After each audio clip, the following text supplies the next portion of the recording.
नमस्कार. मी तानाई सर, शुभप्रबोधिनी मुख्य प्रशिक्षक. सध्या महाराष्ट्रामध्ये 15,631 पदांची पोलीस भरती सुरू आहे. आपण दरवर्षी मुलांना आपल्या व्हिडिओद्वारे योग्य मार्गदर्शन करतो. आता सध्या पण बऱ्याच महाराष्ट्रातील मुला मुलींचे फोन आहेत की योग्य जिल्हा निवड कसा करायचा, आम्ही कोणत्या जिल्ह्यामध्ये अर्ज भरावा. आता अर्ज भरण्याची सध्या प्रक्रिया सुरू आहे. तर थोडंसं ह्या वर्षी जर का विचार करायला गेला मागच्या वर्षीप्रमाणे, तर ह्या वर्षी सर्वात जास्त ओबीसी या प्रवर्गासाठी महाराष्ट्रामध्ये पदसंख्या आहे. त्यानंतर एससी या प्रवर्गासाठी महाराष्ट्रातील सर्वात जास्त पदसंख्या आहे. त्यानंतर एसईबीसी या प्रवर्गाला महाराष्ट्रातील सर्वात जास्त पदसंख्या आहे.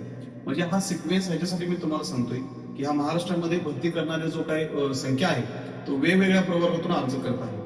तर योग्य जिल्हा निवड कसा करावा, योग्य जिल्हा निवड करत असताना आपण अशी काळजी घ्यायची आहे की जागा बघून अजिबात कुणी जिल्हा निवडू नये. जर तुम्हाला जिल्हा निवडायचा असेल तर आपल्या स्वतःची स्ट्रेंथ किती आहे, आपल्याला ग्राउंडला किती मार्क्स पडतायत, आपल्याला पेपरला किती मार्क्स पडतायत, अशा अनुषंगानं आपण आपला जिल्हा निवड करावा.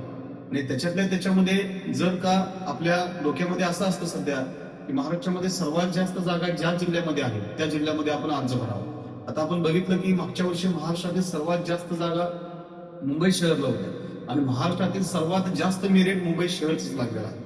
जर का तुमच्या मनामध्ये असं असेल की जर का महाराष्ट्रामध्ये सर्वात जास्त ज्या जिल्ह्यामध्ये जागा आहेत आपण त्या जिल्ह्यामध्ये अर्ज भरावा, तर हा चुकीचा आहे.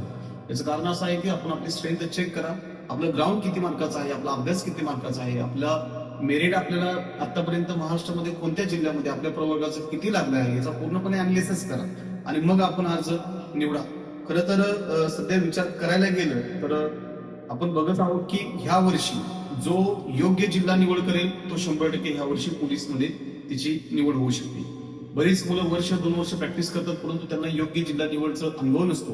मी उद्या किंवा परवा एक मोठा व्हिडिओ 10 ते 12 मिनिटाचा व्हिडिओ तुम्हाला योग्य जिल्हा निवड बाबत घेऊन येतोय.